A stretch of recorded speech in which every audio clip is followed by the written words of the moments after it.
Welcome back to CEEN Caribbean News. It's now time to go in depth with the final of our two-part interview with Jamaica's Prime Minister Andrew Holness.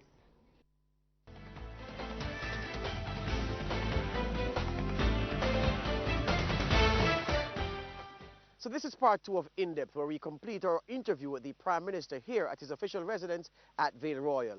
In this segment today, the Prime Minister will speak in depth about rural job creation and about the 2 policy areas on which rural development will happen under his administration. You have been lauded for your understanding of economics, so I'm going to paraphrase a principle of economics, the crowding out effect. You're very much aware of what that is. But let me put it this way.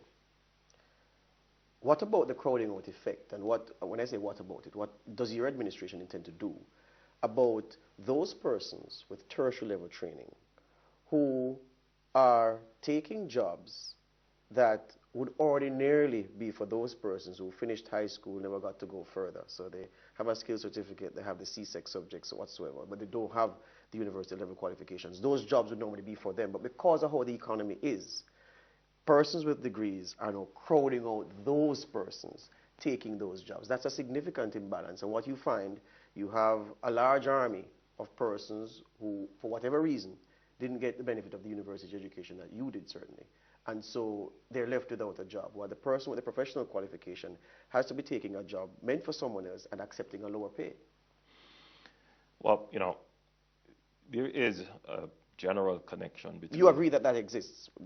I don't agree with the principle that you have just pointed out, but I agree that it does exist. Okay. In that it is generally accepted that persons with higher level qualification would usually get higher paying jobs. But the Jamaican labor market is not aligned to the economy as it should be. So for many years, we have given the signals and the incentives for people to get professional education and academic education rather than applications-based, skills-based education. So at present, 70% of the Jamaican population is not certified at all in any skills. Mm-hmm. In fact, you have more persons with tertiary level and professional degrees and certification than those with applied subjects or skills-based subjects or applications-based subjects. And that is really a constraint on economic growth. The truth is that it is the applications-based stream in education that really drives growth. It's the people who are skilled in whether it is the technical areas or the service areas that really drive the economy. Of course, you need persons who are also academically skilled to work in innovation, research and development, and to drive your legal system and other such professions. But you really need to have persons trained in skilled areas, because that becomes an asset that in itself attracts investment. One of the reasons, of course, why business process outsourcing is attracted to Jamaica is precisely because we have this high level of well-trained pool of Jamaicans who can articulate well, who have degrees, who can work in the call centers or in the higher order operations of the BPO sector. So that's one industry that could do well by virtue of the framework that we have in Jamaica. But to get other industries in, we need to engage in a serious program of training in skills. So take an area, for example, of welding. Jamaica, by virtue of where it sits geographically, should have a significant industry in shipbuilding. But we don't have the skills here to do that. We do have some welders, we don't have enough. And so in the planning of what will happen to the economy in the next 20 years and the kinds of industries that we will seek to attract, we will also have to train and match for that. So right now we're talking about logistics. We certainly do not have enough persons who are trained in all the various areas of logistics operations. So the Ministry of Education, under the previous government, and will continue with us, has started to put in place the programs and the educational courses that will turn out more Jamaicans certified in logistics operations. So we have started, we recognize it, we agree that the training is not aligned with the future direction of the economy, and we're doing everything in our powers to change that. The major economic center, of course, is Kingston, the corporate area. Montego Bay, different complexion, but an economic driver nonetheless. And you've heard the studies that economic growth in Montego Bay is significantly higher than it is in the rest of the country, Kingston included. MPs in rural constituencies have this significant problem, Prime Minister. They don't know where to go to assist, especially the young constituents, landing a job. And everybody can't live in Kingston. Everybody can't work in Kingston. And if Kingston is not performing as the fire starter for the rest of the country, as it ought to, what is in the plan of the Holness administration for rural employment to get business going outside of Kingston and Montego Bay, so that representatives out there, political representatives, can reasonably have somewhere to point their young constituents to? You know, Jamaica is not an exceptionally big place. With proper road network and transportation system in place, you could have persons choosing to live in rural areas and work in urban areas. Jamaica, if properly planned, could have 2 or 3 major cities, several urban centers along with that, dormitory communities, all linked. So presently, with the construction of the new north-south highway link, someone could decide to live in Trelawney and work in Kingston. It's quite possible. It's a 1-hour drive. You spend the same time in traffic getting to work in the mornings in Kingston. So the concept of rural versus urban doesn't necessarily have to apply. So I just wanted to put that in the conversation. But that there is a rural economy which is based on agriculture, then the government needs to support agriculture. The main problem for agriculture is water. We just simply have not developed a proper system of irrigation to enable agriculture. We do have probably one of the better extension services in the region through the Ministry of Agriculture under the Rural Agricultural Development Agency. So there is a system of supporting farmers. We do have the legislative framework to support the commodity crops, and we are developing a new framework for cocoa, chocolate. For coconut, we have had that. For coffee, we have had that. But the level of support given to providing water is just not there. For example, St. Elizabeth can produce far more than it is currently producing, especially the south of St. Elizabeth, but simply don't have enough water.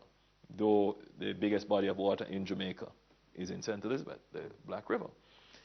So we recognize that problem, and we made a commitment during our election campaigns to provide the investments in that sector. And I am pleased to say, and it will be announced by the Minister without Portfolio in the Ministry of Economic Growth and Job Creation, Horace Chang, when he speaks about the level of investments that are going to be made in providing water, both for Kingston, for domestic use, and for the plains of St. Elizabeth and other agricultural areas.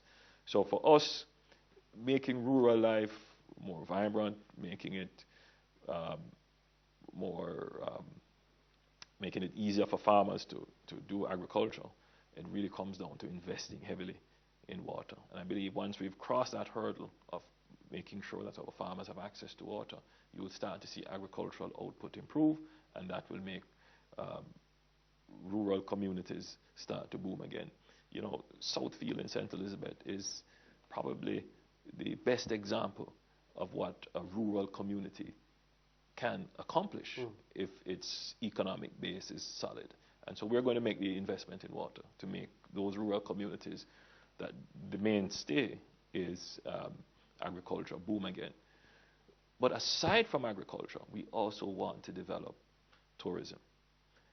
There is just such a vast asset untapped in community tourism, especially in St. Elizabeth, in Bath, in all kinds of communities around Jamaica, that if we were to make the investment in ensuring that the various sites that are there, the various attractions that are there are properly developed, that they have good roads, you would be amazed to see how those communities would form an industry around.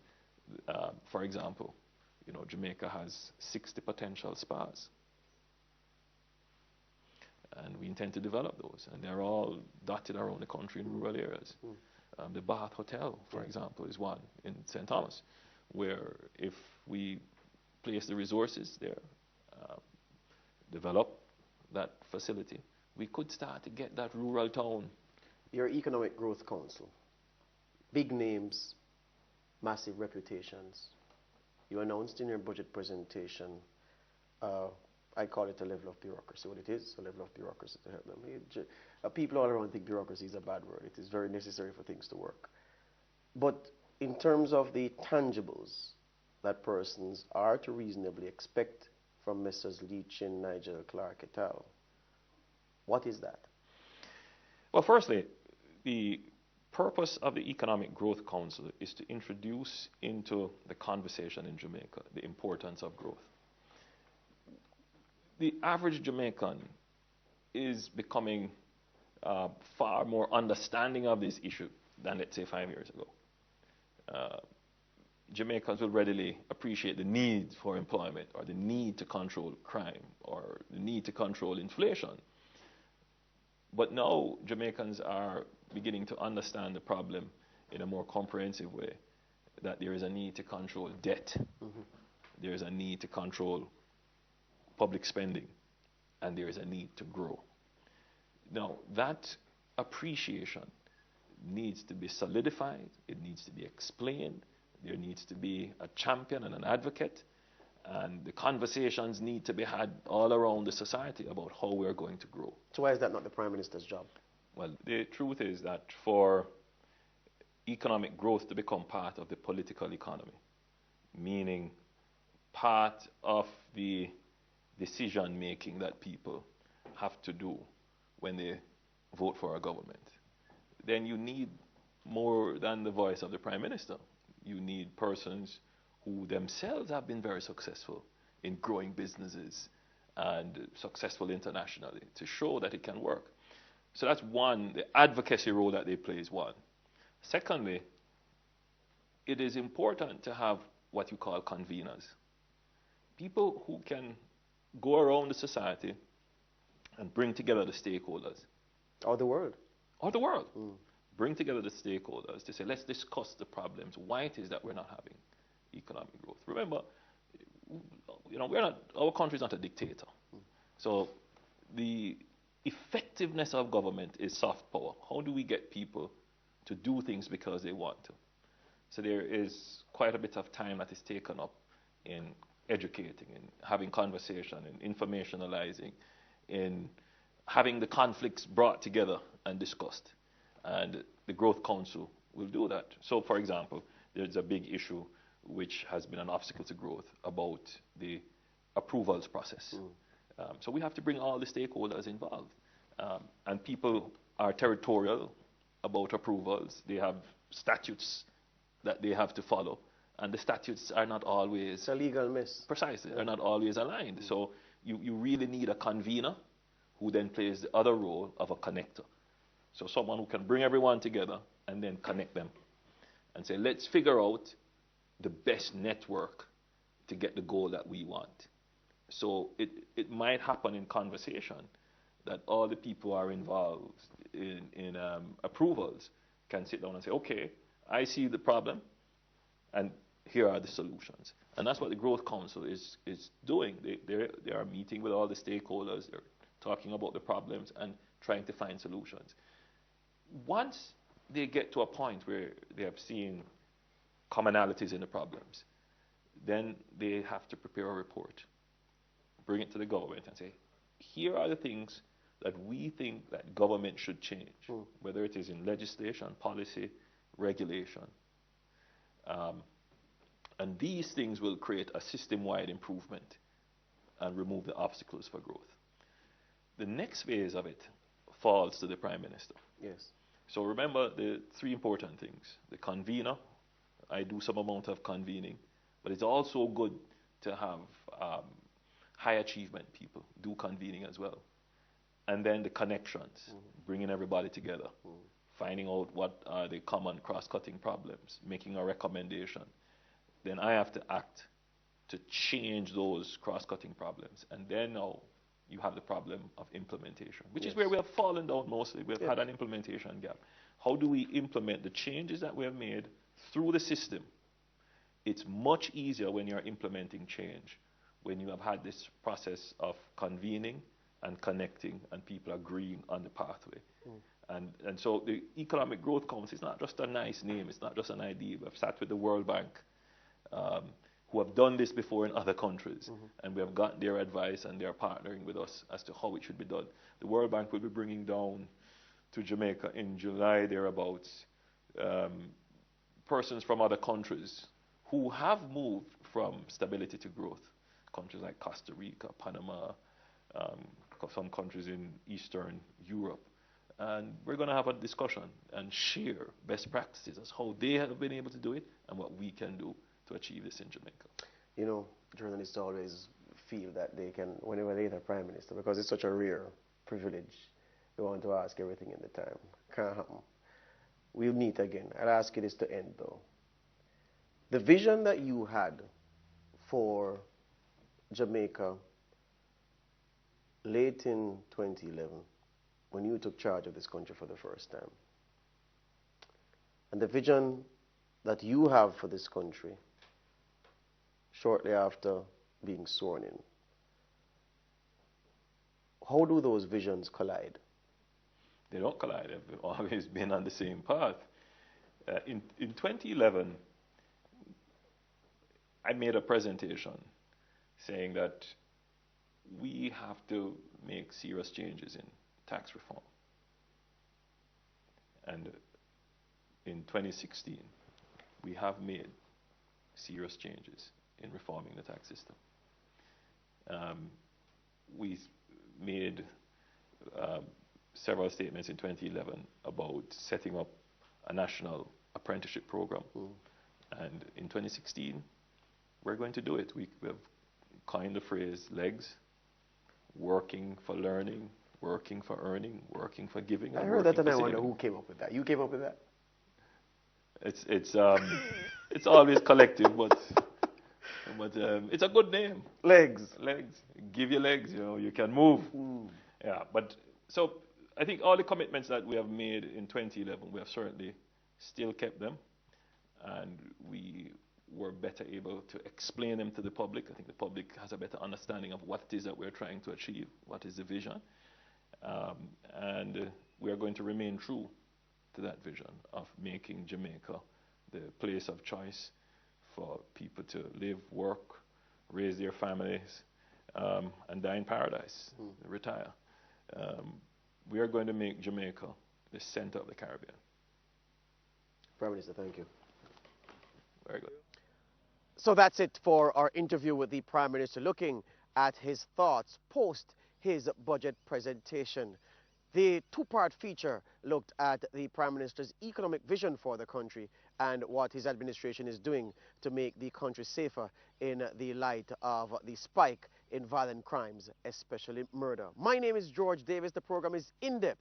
Keep it locked, and this station is where important people and events are seen.